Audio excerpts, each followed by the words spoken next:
Et c'est vrai que le fait simplement que comme Abraham, il puisse dire ses peurs à Dieu, c'est déjà un premier pas non négligeable. Pouvoir dire à Dieu ce qui ne va pas, Ouais. c'est un premier pas vers la guérison qui va nous aider. Et le fait qu'il soit croyant lui a permis d'avoir une relation exceptionnelle avec Dieu. Voilà l'exemple pour lequel j'aime suivre Abraham. Abraham, le père des croyants. Abraham, mon exemple de foi, de persévérance dans la foi, même quand la vie nous met en face d'épreuves.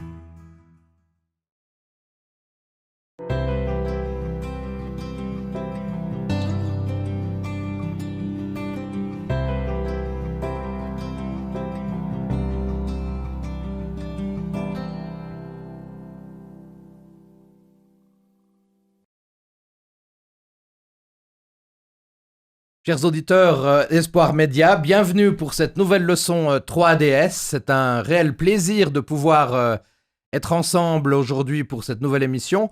Nous avons la leçon déjà numéro 5, toujours bien évidemment dans notre nouveau trimestre sur l'Alliance. Et aujourd'hui, le thème, c'est les enfants de la promesse. Mais avant d'entrer dans le vif du sujet, j'ai le plaisir et la grande joie d'avoir avec moi aujourd'hui Gilbert Grezet et Clifford Owusu. Donc, c'est une joie de vous avoir parmi nous. Gilbert, tu te rappelles, tu étais déjà intervenu avec Zoran.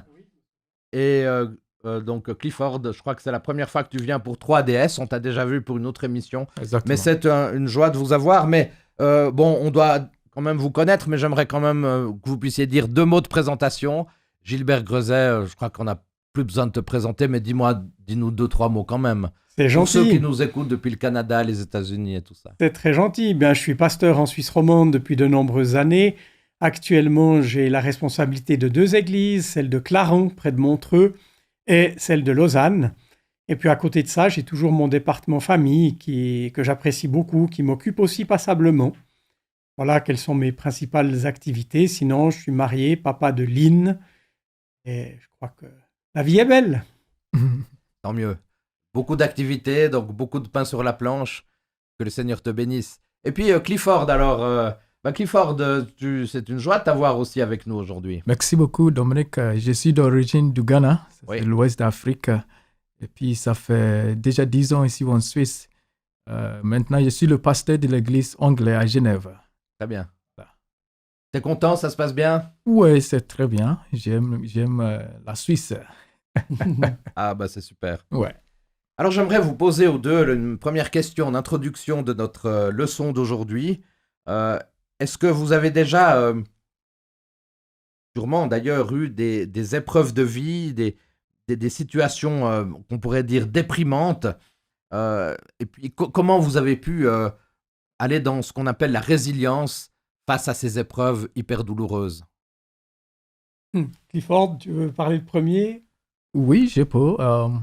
La vie elle-même, c'est une question. Donc, nous sommes toujours amenés à réfléchir, à prendre des décisions.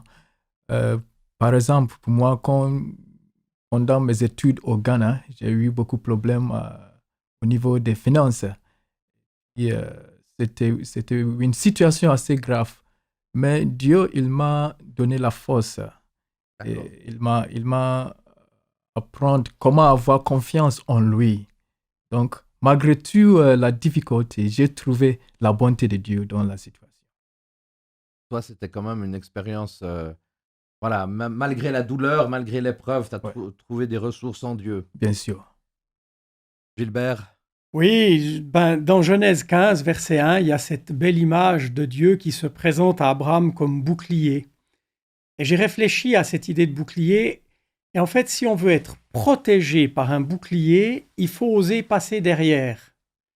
Si on porte le bouclier à côté de soi ou mal, il ne sert à rien.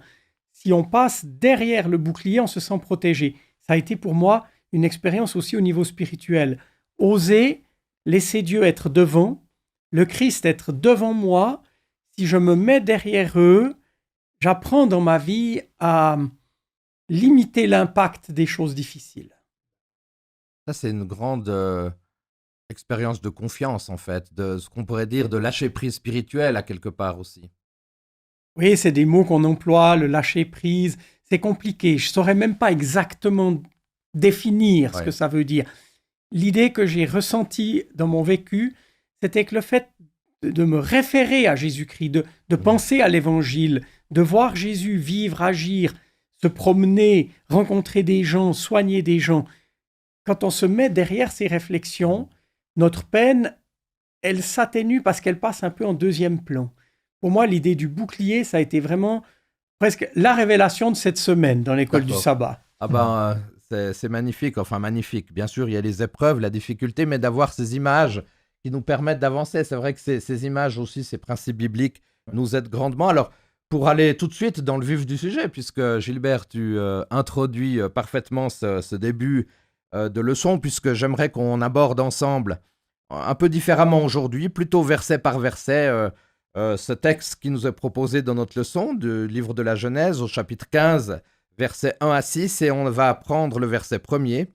Après ces événements, l'Éternel s'adressa à Abraham dans une vision. Je rappelle ici le mot Abraham, pas Abraham, mais Abraham. Dans une vision, ne crains rien, Abraham, lui dit l'Éternel, je suis ton protecteur et ta récompense sera très grande. Comme tu nous l'as dit, avec l'image du bouclier Gilbert. C'est le protecteur qui est en fait le bouclier. Oui. Le bouclier. Alors c'est vrai que l'image du bouclier ici, comme tu l'as dit très justement, j'aimerais abonder là-dessus, est une image très fréquente, en fait, dans l'Ancien Testament. Elle ne vient pas juste une fois par-ci par-là, elle est très très régulière, et on l'a aussi dans le Nouveau Testament.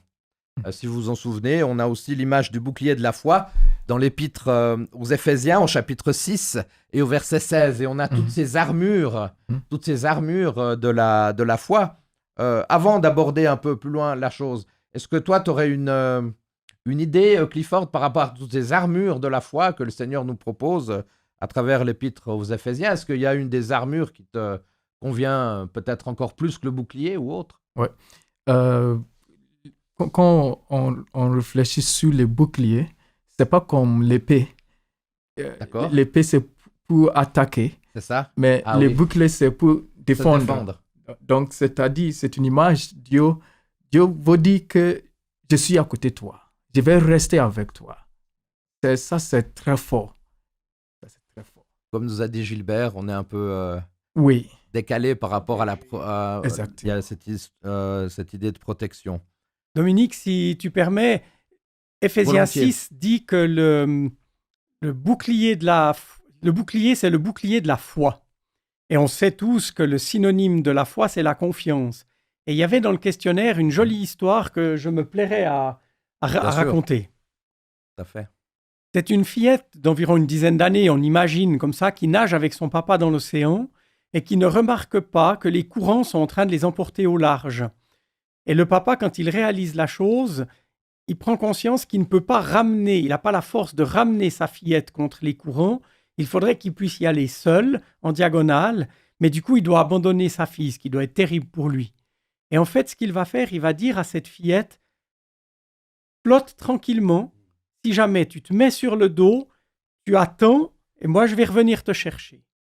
Et lui, il arrive à batailler contre les courants, à nager jusqu'au bord, à appeler des secours. Et puis tout le monde est extrêmement ému, se demande comment cette fillette a résisté psychologiquement à l'abandon de son père et tout. Et quand ils la rejoignent, elle fait la planche sur le dos, elle est toute tranquille, elle est souriante. Et puis les gens lui disent « ça va ?» Puis elle dit « mais bien sûr que ça va. Mon papa m'a dit qu'il allait rentrer, chercher des secours et venir me chercher. J'ai pas peur. » Ben ça, c'est le bouclier de la foi, le bouclier de la confiance. Et je pense que dans nos vies, c'est essentiel. En tout cas, cette fillette avait vraiment expérimenté cette dynamique de la foi et de la confiance. Si je peux me permettre, Gilbert, puisqu'on avait, il y a de cela quelques temps, déjà parlé, que tu as vécu une expérience aussi avec ta planche, une fois, je crois, sur Lac Léman, où les courants étaient difficiles.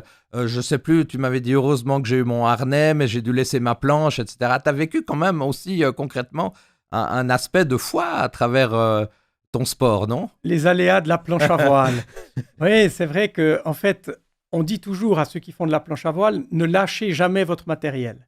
Seulement dans une chute, j'ai la voile qui est tombée sur l'arrière de la planche et qui du coup ne s'est pas enfoncée dans l'eau. Et comme le vent était assez fort, le matériel est parti. Moi, j'ai nagé derrière au début, pas du tout inquiet. Je me suis dit, je vais le rattraper. Oui. Mais le problème, c'est que le vent faisait avancer ce matériel au loin plus vite que je ne pouvais nager. C'est À un moment ça. donné, je me suis dit, bon, ben, comme c'était parallèle à la côte, j'allais pas aller jusqu'au bout comme ça. Donc, je me suis dit, il faut que je vienne perpendiculairement vers le rivage. C'est là que j'ai pas choisi d'abandonner ma planche à voile, ce qui était faux, mais c'est elle qui m'a abandonné. Je me suis dit, il faut rentrer. Et j'ai dû nager longtemps, longtemps, longtemps. Et j'ai eu une expérience de foi un peu particulière. Enfin, c'est des petits clins d'œil du ciel, on Ouais. les reçoit comme ça. Mais il y a une mouette qui s'est mise à tourner en dessus de moi. Je nageais sur le dos pour aller vers le rivage. Et cette mouette m'a fait un peu penser à la colombe de Noé. Et puis, j'ai nagé, persévéré. Et le plus beau moment, c'est quand il y avait des vagues qui faisaient boire un peu la tasse. Bref, à un moment donné, quand j'ai bu une tasse de plus, puis qu'on se remet comme ça à essayer de se mettre debout, j'ai senti le sol sous mes pieds. J'avais nagé assez pour retrouver le rivage. C'était une Ah, c'est des satisfaction très expériences grande. puissantes aussi, parce que je Ouais, pense qu'il y avait un mélange de peur, de ouais. confiance, tout ça, parce qu'il faut... Voilà, c'est une expérience humaine. Merci beaucoup de l'avoir relaté. Alors, dans ce texte, on voit qu'il est dit, après ces événements, l'Éternel s'adressa à Abraham. Ne crains rien, Abraham, lui dit l'Éternel. Alors, Clifford, j'aimerais te demander, de quoi Abraham pouvait-il avoir peur, en fait? Bon, Abraham, il était avec sa famille. Et puis Dieu, lui, a donné cet appel. Donc maintenant, il va quitter cette belle communauté, parce que pendant cette époque-là, le peuple, il vit en communauté. Et puis Abraham, il fait sortir. Qui va lui protéger? Qu'est-ce qu'il va vivre sans la famille? Donc ça pose beaucoup de questions. Est-ce que je dois aller ou je dois rester? Il avait toutes les raisons, en tout cas, d'avoir un peu des peurs et des craintes, de tout quitter, de partir. Exactement. Il était dans un contexte quand même de paganisme aussi au niveau de sa famille. Tout d'un coup, il doit vivre quelque chose de totalement différent. Exactement. Mais Dieu, il a donné cette promesse. Ne crains rien. Je suis avec toi.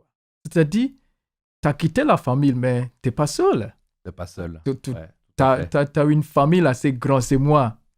Ta famille. Dieu, il est bon parce qu'il rassure aussi. Hein. Il ne donne pas seulement des missions, mais il rassure. Exactement. Gilbert, est-ce que tu as évoqué le bouclier tout à l'heure? Est-ce que tu aurais une expérience de protection que tu as vécue particulièrement avec Dieu?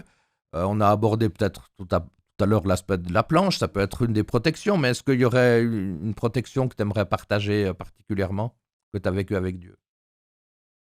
Je pense que les protections les plus fortes qu'on peut recevoir, c'est en face des difficultés psychiques, beaucoup plus que simplement une expérience de natation dans le lac Léman. Oui. Quand on a des stress, quand on a des angoisses, quand on a des chagrins, quand on traverse des deuils difficiles, c'est là qu'on a besoin d'un bouclier psychologique, j'aurais envie de dire. Et c'est vrai que le fait simplement que, comme Abraham, il puisse dire ses peurs à Dieu, ben c'est déjà un premier pas non négligeable.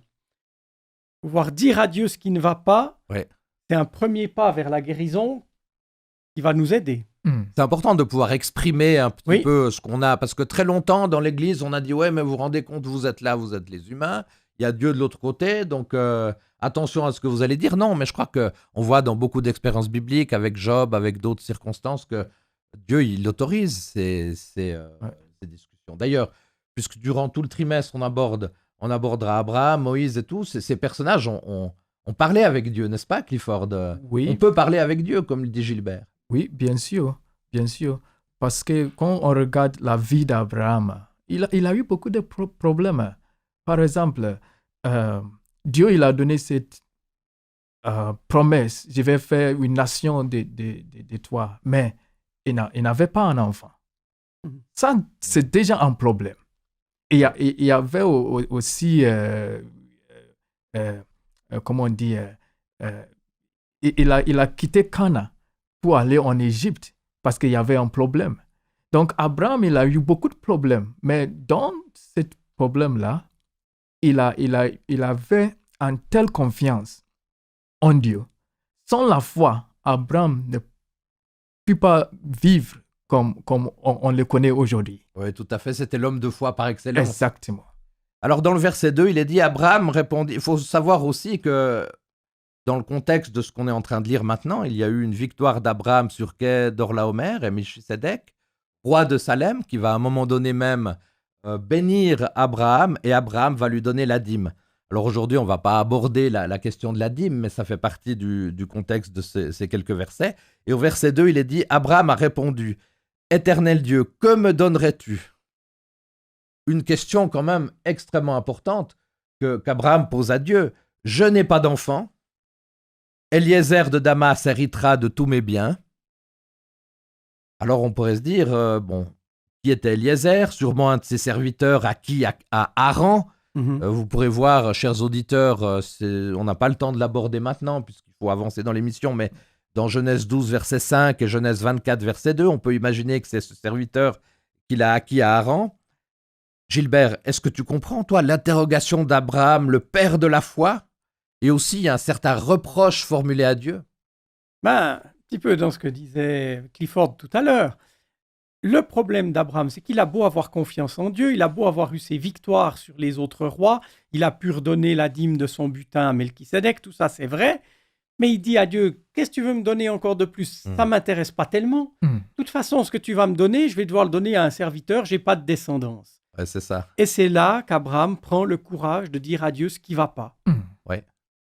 Parce qu'on peut comprendre pour Abraham, ça, c'était hors de sens. Oui. Tu te rends compte, tu auras une descendance immense, et puis pas d'enfant. Oui. Et puis, il y a une chose dans le texte. C'est Dieu qui a donné la promesse. Mais Abraham, il a dit, je n'ai pas un enfant. Mais je suis avec toi, Dieu, parce qu'il y a quelqu'un qui peut prendre cette place-là. Donc, Abraham, il n'a pas quitté l'alliance avec Dieu. Même s'il y avait un problème, il était avec Dieu pour réaliser la promesse. Il a été jusqu'au bout avec Dieu. Exactement, ça c'est incroyable. Il a partagé son ressenti. Est-ce que, Gilbert, c'est important d'évoquer notre ressenti auprès de Dieu? Mais sûr, tu as même évoqué Job tout à l'heure, c'est peut-être l'exemple par excellence de ceux qui osent crier à Dieu ce qui ne va pas. Et probablement, s'il y avait une première leçon à dégager de notre étude d'aujourd'hui, c'est de pouvoir dire, si quelque chose ne va pas, osez le partager. À Dieu dans la prière, mais après, j'ai envie de dire aux autres aussi, parce qu'on sait la dynamique de libération de la parole. Exactement. Merci beaucoup. Je crois que c'est ce message que vous avez envie de transmettre, de dire, on doit pouvoir partager notre ressenti, on doit pouvoir partager nos émotions, on doit pouvoir le faire, et ça, c'est réparateur à quelque part. Tu l'as vécu, ça aussi, Clifford, rapidement, ce ressenti que tu as pu partager à Dieu dans... Oui, bien sûr. Dans ma vie, j'ai déjà posé beaucoup de questions sur ma vie, sur ma relation avec Dieu, si je comprends quelque chose. Mais je pense qu'on peut aussi dire... Je prends l'église, par exemple. Des fois, s'il y a quelqu'un qui a un problème et puis il crie, il pleure, il pose des questions... Normalement, il y a des tentations de dire « Ah, toi, tu n'as pas la foi. » Mais Dieu, il est notre Père. On peut pleurer, on peut poser des questions. Oui, on a le droit si quelque chose ne va pas. Tout à fait. Alors, verset 3, on va y passer assez rapidement, puisqu'on l'a déjà évoqué dans nos discussions. Abraham dit « Tu ne m'as pas donné de descendance, c'est un serviteur attaché à mon service qui sera l'héritier. » Verset 4, « Alors l'Éternel lui parla en ces termes. « Non, cet homme-là ne sera pas ton héritier, c'est celui qui naîtra de toi, qui héritera de toi. » Alors, sur le moment, maintenant qu'on a la lecture un peu des passages du texte, un peu facile, mais sur le moment, l'Éternel lui dit, imaginons pas d'enfant, pas la possibilité forcément d'avoir une descendance, juste un serviteur, cet homme-là ne sera pas ton héritier, c'est celui qui naîtra de toi, qui héritera de toi. Comment, j'aimerais les deux vous puissiez intervenir, Gilbert, comment tu aurais répondu à ça? Très très surpris, non? Oui, alors surpris, disant à Dieu, mais qu'est-ce que tu me racontes? Mais Dieu va précéder ma critique, puisqu'il dit à Abraham, ça nous lie vers le verset 5, le Seigneur conduit Abraham dehors, il lui dit, regarde le ciel et compte les étoiles, si tu peux. Puis il ajoute, ceux qui naîtront de toi seront aussi nombreux. C'est une manière qu'a Dieu de rappeler à Abraham la puissance et la force de sa promesse, bien qu'on ne comprenne pas comment ça va être possible. À ce moment-là, je m'excuse d'intervenir là, mais à ce moment-là, c'était... Alors c'est très beau, hein, les étoiles, faut les compter une à une, etc. Mais t'as jamais eu d'enfant, tu te dis que t'es déjà relativement âgé, t'as pas forcément beaucoup de perspectives. C'est quand même compliqué, ça. Eh oui. Mais combien de fois dans la Bible, Dieu fait des promesses de descendance qu'il accomplira alors qu'humainement, ce n'était pas possible. Est-ce que ça, c'est là déjà, Clifford, une des preuves fondamentales de la foi d'Abraham? Oui, bien sûr. Et puis là, on voit la faiblesse d'homme parce que Abraham, il a exprimé sa faiblesse. Je n'ai pas un enfant. Mais Dieu, il sait. Moi, j'ai un plan. La promesse est sous mon plan. Ce n'est pas sous ta faiblesse. Oui. Donc là, on voit la puissance de Dieu et la faiblesse d'homme. Tout à fait. Ouais. Alors, merci d'avoir signalé, Gilbert, ce verset 5. Dieu le fit sortir de sa tente, lui dit « Contemple le ciel ». Effectivement, comme tu l'as dit, compte les étoiles, si tu en es capable.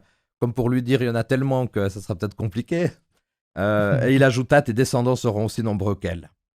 Nombreux qu'elles, c'est un passage qui revient aussi dans Genèse 22, verset 17, si vous avez l'occasion de le lire. Et d'ailleurs, le Nouveau Testament même va affirmer que tous ceux qui appartiennent au Christ, à quelque part, sont descendants d'Abraham. Alors, tous ceux qui appartiennent au Christ sont descendants d'Abraham. Gilbert, c'est puissant, ça. Ça, c'est l'accomplissement de la promesse. Quand Dieu dit à Abraham que tu auras une descendance aussi nombreuse que les étoiles, avant même le Christ, il y a déjà eu d'innombrables croyants de l'Ancienne Alliance, et depuis le Christ s'ajoutent tous les croyants de la Nouvelle Alliance, et ils sont tous appelés par Dieu descendants d'Abraham. Galates 3, verset 29, si vous avez, chers auditeurs, le temps de lire ce texte, bien évidemment. Alors, il faut dire une chose, un petit commentaire ici. Dans le ciel d'Orient, on peut voir à l'œil nu plus de 8000 étoiles, apparemment, selon un commentaire que j'ai pu voir. Le livre de l'Exode souligne l'accomplissement de cette promesse en Égypte. Alors, Clifford et Gilbert, Clifford d'abord, est-ce que tu as une expérience, toi, particulière de l'observation des étoiles? Tu les as comptées? Il y en a combien? Moi, sur Google ou sur YouTube, oui, mais chez nous, au Ghana, on a eu cette histoire qu'on ne peut pas compter les étoiles parce que quand tu essayes de faire ça, tu vas mourir. Donc, personne n'a jamais essayé. T'as pas essayé? Non, mais sur YouTube, Google, moi, je vois cette étoile-là, c'est magnifique. On voit la puissance de Dieu. C'est incroyable. Gilbert, toi, tu n'as peut-être pas non plus compté les étoiles, mais en observant les étoiles, est-ce qu'il y a quelque chose qui te revient à l'esprit? Non, pas vraiment. Peut-être la grandeur de l'univers, la création de Dieu, du grand luminaire, du petit luminaire et des étoiles. Mais je ne suis pas très connaisseur des constellations. Mais l'immensité de l'univers, oui, ça c'est bon. L'immensité de l'univers.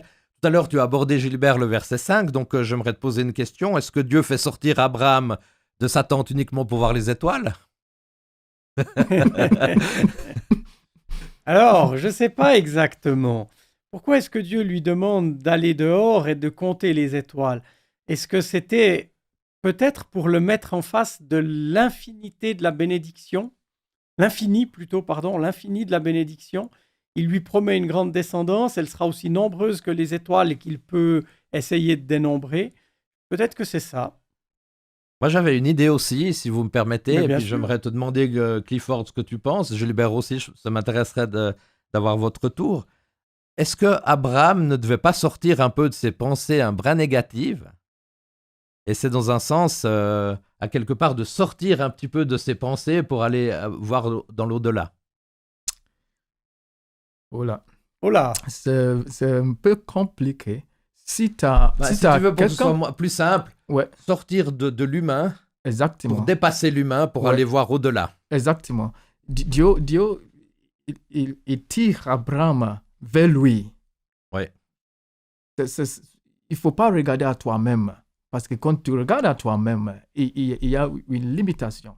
Mais regarde à moi. C'est moi qui va faire ça. Mais sans la foi, si tu as quelqu'un qui n'a pas un enfant et puis il y a quelqu'un qui te dit, je vais faire une nation de toi comme les étoiles de l'univers, ça c'est drôle ça. Tu vas rire. C'est pas possible. Mais avec cette foi, cette confiance en Dieu, Abraham, il a réussi de regarder Dieu. C'est toi qui vas accomplir. Alors, je sais tout trouver la suite. Gilbert, est-ce que c'est pas un peu quand même difficile de garder confiance quand on a des lourdes épreuves? Et je sais que toi, tu as vécu aussi des lourdes épreuves aussi de vie. Voilà. Comment on arrive à garder confiance dans ces moments-là? J'ai pas tellement envie de parler de moi, j'ai envie de parler du verset 6. Ouais. Abraham a confiance dans le Seigneur, c'est pourquoi le Seigneur le reconnaît comme juste. Amen. Et c'est probablement le verset le plus fort de tout notre passage. Et pour répondre quand même à ta question, c'est cette confiance en Dieu, envers et malgré toutes circonstances, qui va caractériser la foi d'Abraham. Et c'est notre exemple. C'est de pouvoir garder confiance en Dieu envers et malgré tout. C'est vrai que dans ma vie, il y a eu des épreuves. Dans la vie de la plupart de nos auditeurs, je connais pas d'êtres humains qui n'ont pas eu d'épreuves, bien en fait sûr. et en réalité. Tout à fait. Et quelle que soit l'intensité de l'épreuve, le remède ou le bouclier, comme on disait au début, ben c'est cette foi qui nous permet de garder confiance en Dieu quoi qu'il arrive. Et ce sera sans doute intéressant de parler de cette idée de justice. Dieu reconnaît Abraham comme juste. Il y a un mot un peu bizarre, il le lui imputa Voilà. à justice. C'est un mot un peu particulier. Bon, on a un commentaire d'autres traductions. Le lui compta comme justice. Donc ça peut être un commentaire. Le lui compta comme justice. Ça veut dire ça fait partie de sa personne. Et c'est le bonus. Le verbe hébreu a été rendu en grec par imputer. Alors, Clifford, est-ce que tu aurais une idée de ce que ça veut dire imputer à justice? Imputer, c'est-à-dire, tu ne mérites pas, mais je te donne comme un cadeau. D'accord. Donc, la justice, ce n'est pas à travers les œuvres humaines. Pas à travers nos mérites. Exactement. C'est un cadeau qui est donné. Gilbert, tu as la même idée aussi que Clifford, de dire dans le fond, c'est quelque chose qu'on ne mérite pas, mais qu'on reçoit? Alors oui. Imputé à justice. D'ailleurs, c'est le commentaire de Paul qui va confirmer cette vision-là dans Romains 4, Oui. où depuis le verset 7, il va décrire les gens heureux, ceux à qui Dieu a enlevé les fautes, à qui il a pardonné les péchés. Et puis, il va dire au verset 9, c'est très intéressant, est-ce que ce bonheur, donc celui d'être délivré du poids des fautes, délivré de la culpabilité, est-ce que ce bonheur est seulement pour les Juifs ou bien est-ce qu'il est aussi pour les autres peuples? Et Paul va se lancer dans une description assez intéressante qui va dire, est-ce qu'Abraham a reçu cette idée de justice avant ou après sa circoncision? C'est-à-dire, quand il était encore représentant de tous les humains ou quand il était le père des Juifs. D'accord. Et Paul va bien dire qu'il a reçu cette justice avant la circoncision. C'est donc dire que la confiance qu'avait Abraham en Dieu lui a été comptée comme justice avant de devenir une nation particulière avec le rite de la circoncision pour sceller cette alliance.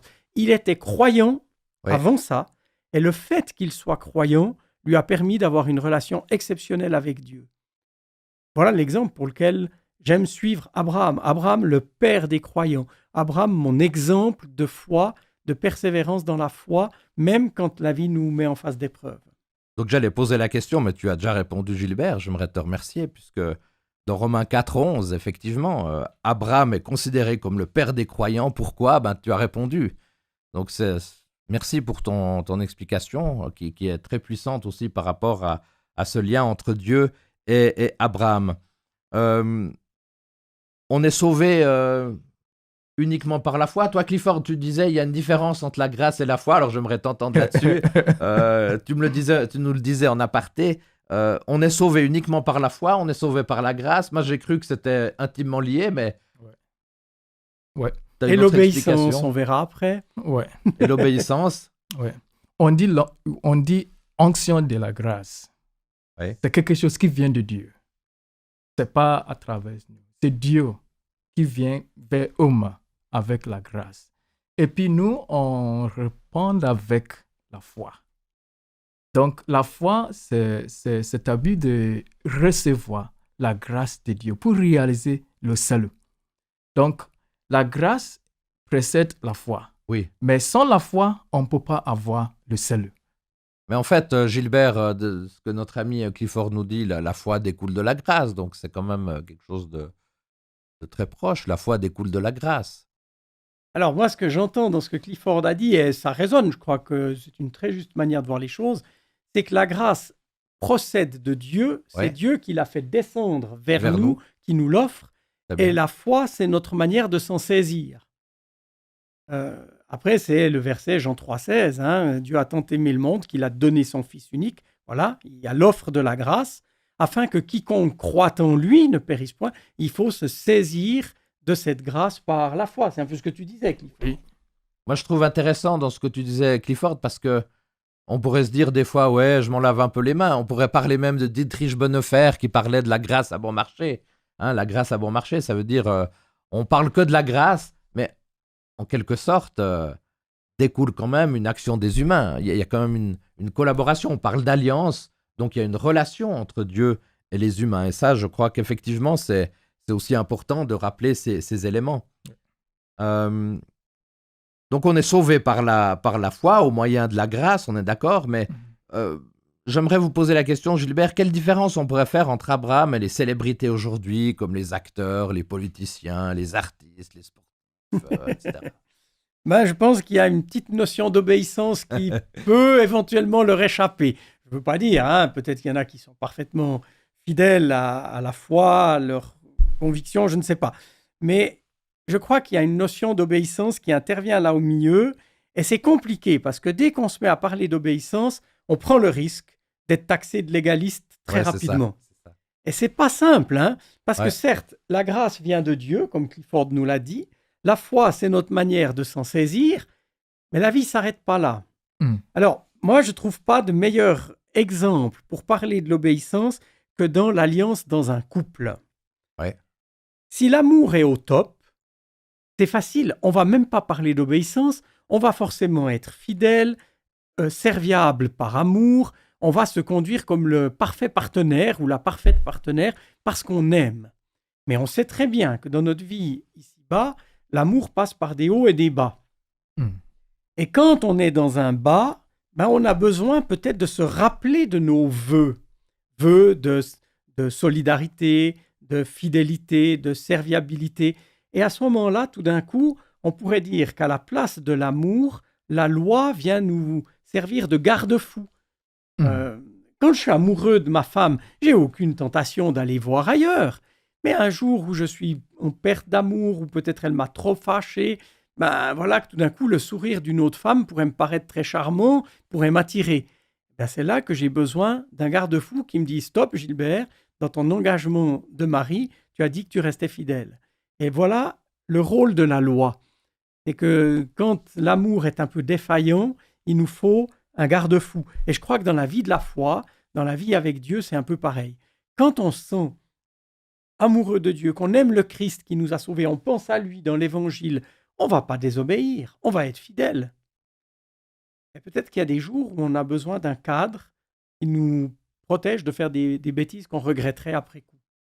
Oui, les cadres sont quand même importants dans nos vies de tous les jours. Parce que sur la route, par exemple, s'il n'y avait aucun cadre, aucune loi, aucun panneau indicateur, il n'y aurait que des accidents, quoi. C'est vrai. Donc, ce cadre, il est important. Donc, cette obéissance aussi, à quelque part. Et moi, j'ai de la peine avec certains milieux qui ont de la peine avec l'obéissance, parce que l'obéissance, ça fait partie, tu l'as dit très justement, Gilbert, de l'éducation. Ça fait partie des... C'est difficile pour toi d'obéir à Dieu, Clifford? Non, c'est pas difficile. Oui, mais non. C'est pas difficile. J'aime beaucoup ce que Gilbert vient de dire. La foi, c'est pas abstrait ou c'est pas vide. Il y a quelque chose dedans. C'est ça, Jacques, il a dit, la foi sans des offres, c'est vide. Donc, c'est basé sur quelques principes. Ouais. On a la foi en Dieu. Pourquoi on a la foi en Dieu? Parce que c'est lui qui nous conduit, comme avec Abraham. C'est Dieu qui nous a donné quelques principes pour suivre. Donc, la foi nous amène à obéir Dieu. S'il n'y a pas obéissance, donc la foi, c'est vide. Mais si on marche avec Dieu, si on a confiance avec Dieu, ce qui, moi, j'aime beaucoup dans l'alliance avec Abraham et avec des autres, c'est Dieu qui fait. Exactement. C'est moi qui fais la nation, c'est moi qui te protège. C'est lui qui prend l'initiative. Exactement. Donc, c'est Dieu qui nous donne la force. D'ailleurs, comme tu le dis justement, Clifford, au verset 7, Dieu rappelle à Abraham qu'il l'a fait sortir du rang Chaldée pour donner Canaan en possession. Dans ces versets, on voit qu'il y a vraiment un cœur à cœur entre Dieu et Abraham. Alors, Gilbert, est-ce que nous avons régulièrement des cœurs à cœur avec Dieu dans nos vies tous les jours? Je laisserai chaque auditeur répondre pour lui-même. Notre foi n'est pas une ligne constante. Je pense qu'il y a des jours où on a le sentiment que Dieu est très proche de nous quand on prie, quand on lit la Bible. Et d'autres fois, on peut avoir un sentiment de plus lointain. De dimension plus lointaine. Je pense qu'il ne faut pas s'en alarmer. Il faut la vivre au jour le jour en lui laissant ses intensités différentes et en remerciant Dieu pour sa grâce quand de temps en temps on a l'impression qu'il est très proche. Et c'est vrai qu'on est quand même avec Dieu. Même si on a un profond respect pour lui, un peu comme avec un ami. Il y a des fois, avec les amis, on peut être très proche, d'autres fois un peu plus éloigné. Et il y a cette relation, l'alliance, encore une fois, on y revient. Plus d'une fois, le Seigneur dit à Abraham que par sa descendance, sa progéniture, toutes les nations de la terre seraient bénies. Il y a la promesse finale en Jésus-Christ. Mais alors, Clifford, qu'est-ce qui nous séduit tant dans cette promesse de la vie éternelle dans un monde sans péché ni souffrance? Incroyable. Ça, c'est le rêve d'homme. Par exemple, aujourd'hui, pourquoi on aimerait aller au Mars, la planète Mars? La Parce planète Mars. qu'on cherche quelque chose de meilleur. Donc, c'est dans le cœur d'homme de toujours, il y a ce désir pour avoir le meilleur. Donc, c'est incroyable. Et puis, moi, j'ai souligné aussi toutes les nations. Donc, c'est-à-dire, Ghana aussi, mon pays. Nous sommes bénis par cette promesse à Abraham. Ça, c'est incroyable. Donc, Dieu, il fait quelque chose pour tout le monde. Ça, c'est la classe. Alors, Gilbert, comment considérer notre monde d'aujourd'hui en lien avec le monde d'Abraham? Est-ce qu'il est si différent ou bien on pourrait avoir quelques similitudes? Alors, j'avais noté en réflexion pour préparer notre émission d'aujourd'hui que toutes les nations de la terre seraient bénies en Abraham. J'avais envie de dire dans un premier temps, pardonnez-moi, mais j'ai pas tellement l'impression que ça a marché. Parce que si je regarde Israël et le Moyen-Orient, j'ai pas l'impression que c'est l'endroit le plus calme et le plus serein de la planète, au contraire. Par contre, c'est vrai, on va trouver d'autres manières de voir le verset s'être accompli. On sait que derrière se cache sans doute la promesse de la venue du Messie et que Jésus, lui, va offrir sa grâce à toutes les nations. Donc, de ce point de vue-là, individuellement, chacun peut recevoir la grâce. Alors, OK pour l'acquis déjà, Jésus est déjà venu. OK, comme dit Clifford, on espère quelque chose de meilleur, un monde refait, enfin, quand Dieu reviendra établir la nouvelle terre. Mais maintenant, comment est-ce que ça peut être OK pour le présent? Parfois, il faut de la patience. N'oublions pas que même pour Abraham, quand Dieu lui donne cette promesse-là de Canaan, pas la promesse de la descendance, mais la promesse de Canaan, il faudra attendre plus de 400 ans pour voir la réalisation. C'est ça. Et Abraham ne la verra même pas de son vivant. Exactement. Alors, qu'en est-il des promesses de Dieu? Elles s'accompliront, oui. Peut-être ne le verrai-je pas. Mais ce qui compte, c'est de rester comme Abraham dans cette attitude de confiance que ce que Dieu a dit, il le fera. Mais en tant qu'humain, c'est pas facile, non, quand même. C'est facile. De pas savoir exactement. D'ailleurs, Dieu avait dit la même chose à Daniel. Il lui a dit, écoute, garde ces paroles, tu verras, et le jour reviendra. Le prophète Daniel, tu dis. Ouais, prophète Daniel, ouais.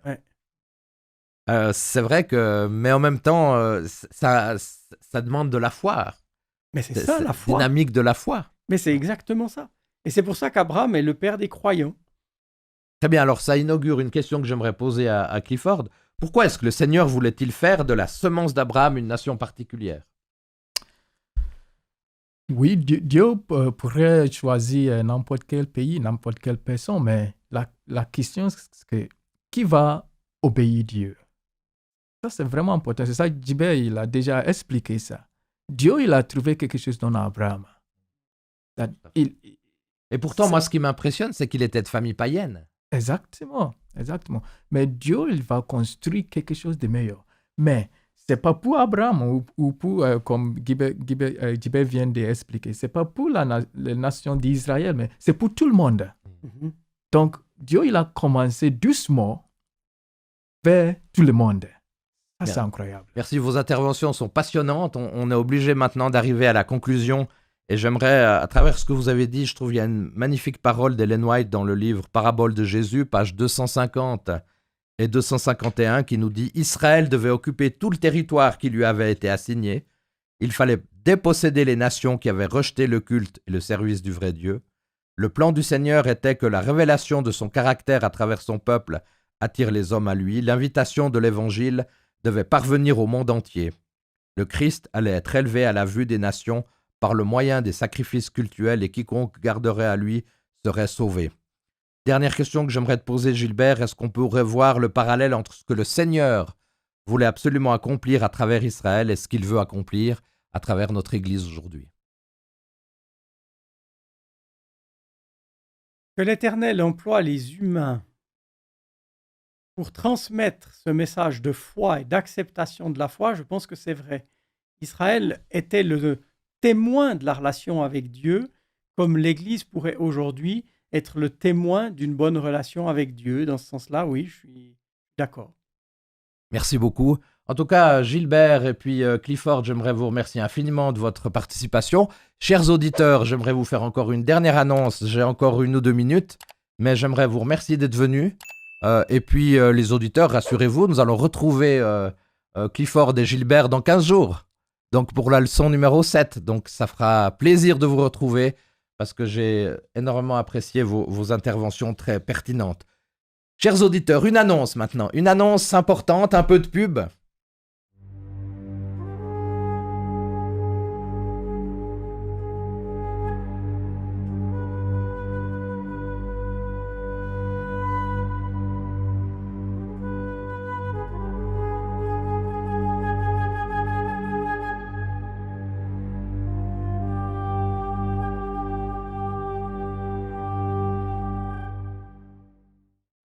Donc le véritable Sinaï est en Arabie. Vous pouvez le rencontrer sur la montagne du 18 au 25 octobre 2021. Et nous aurons là le guide, le pasteur et islamologue Sylvain Romain qui a le plaisir de vous proposer cette excursion. Je rappelle que tout le monde est les bienvenus, mais il y a quand même un aspect peut-être assez culturel sur place qui nous indique que les femmes sont les bienvenues sur le circuit. Le code vestimentaire saoudien a été considérablement simplifié, parce qu'à l'époque, ça pouvait poser quelques problèmes. Donc nous aurons sous la conduite de Sylvain Romain, qui est pasteur et islamologue, qui a été plus de 20 fois au mont Sinaï, donc il a cette expérience, avec les points forts comme Al-Bad, la cité de Jéthro et le puits où Moïse rencontra Séphora, la mer Rouge, les eaux de Mara, le mont Horeb, le véritable mont Sinaï aussi. Et voilà, on a un coût qui est à 1 680 €, qui comprend 7 nuitées dans les meilleurs hôtels, repas, snacks, etc. Et par contre, eh bien, le vol n'est pas compté dans ces 1 680 €, mais c'est aussi un prix très intéressant. Vous pouvez, pour la Suisse romande, en tout cas, vous pouvez effectivement prendre contact avec aussi Emmanuel Studer, qui est membre de l'église de Lausanne. Gilbert, tu es son pasteur. Oui. Voilà. Chers auditeurs, merci de nous avoir suivis. Bye bye, à la semaine prochaine. Ciao.